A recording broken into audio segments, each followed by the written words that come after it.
Assalamualaikum warahmatullahi wabarakatuh. Perkenalkan, nama saya Mutia Alia dengan NIM 250103501013, Pendidikan Fisika A.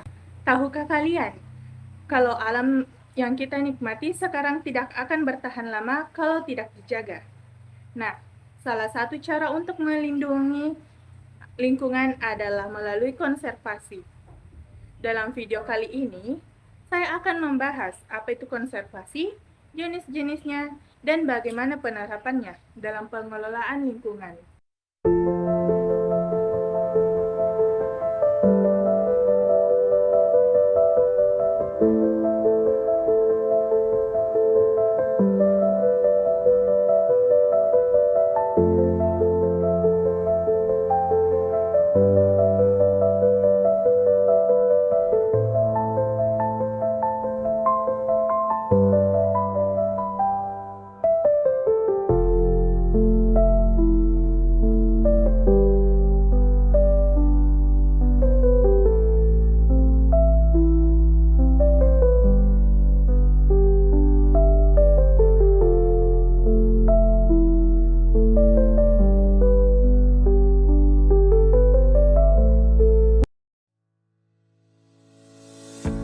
Secara sederhana, konservasi adalah upaya untuk melindungi, mengelola, dan memanfaatkan sumber daya alam secara bijaksana agar tetap lestari dan bisa dinikmati oleh generasi mendatang.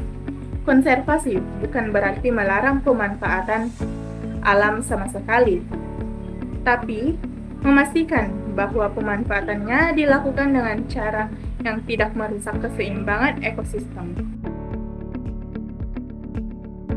Tujuan utama konservasi adalah menjaga keberlanjutan sumber daya alam, melindungi keanekaragaman hayati, serta memastikan lingkungan tetap mendukung kehidupan manusia dan makhluk hidup lainnya.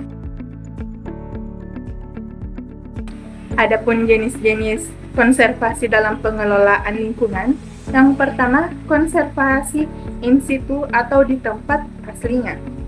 Konservasi in situ dilakukan langsung di habitat alami makhluk hidup atau sumber daya tersebut berada.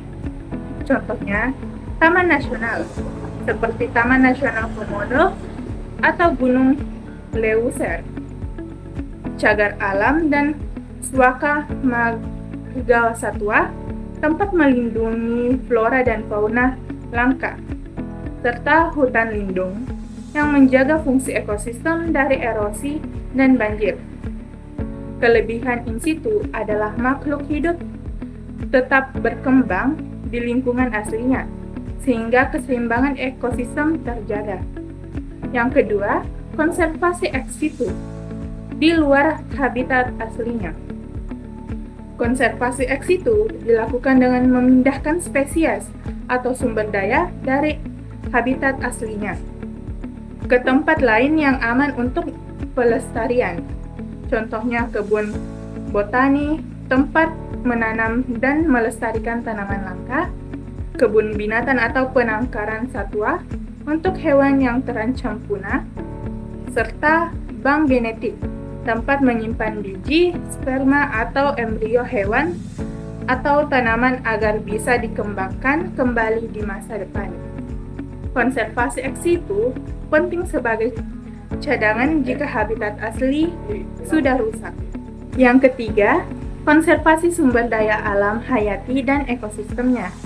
Jenis konservasi ini berfokus pada menjaga keseimbangan seluruh ekosistem, bukan hanya satu spesies. Misalnya menjaga hutan mangrove, terumbu karang, dan daerah aliran sungai agar tetap berfungsi sebagai penyangga kehidupan. Yang keempat, konservasi tanah dan air. Konservasi tanah dan air bertujuan meningkatkan kualitas serta mencegah kerusakan lingkungan fisik, seperti erosi, longsor, dan kekeringan. Adapun caranya dengan menanam pohon di lahan miring atau terasering, pengelolaan irigasi hemat air, menjaga daerah resapan air. Langkah-langkah kecil ini penting untuk mencegah bencana alam. Yang kelima, konservasi energi dan sumber daya non-hayati. Selain makhluk hidup, konservasi juga berlaku untuk sumber daya non-hayati seperti minyak bumi, gas, dan mineral. Kita harus menggunakan energi secara efisien dan mulai beralih ke energi terbarukan, seperti tenaga surya, air, angin, agar cadangan energi bumi tidak cepat habis. Jadi, konservasi adalah kunci menjaga keberlanjutan hidup di bumi, baik itu hutan, air, hewan, maupun energi. Semuanya harus dijaga dengan cara yang bijak. Mulai dari hal kecil seperti menanam pohon, hemat air, tidak membuang sampah sembarangan, itu sudah termasuk tindakan konservasi. Ingat, bumi tidak butuh kita untuk bertahan hidup, tapi kita sangat bergantung pada bumi. Mari kita jaga alam, karena alam menjaga kita. Thank you, everyone! Thank you, Elmar! Boom!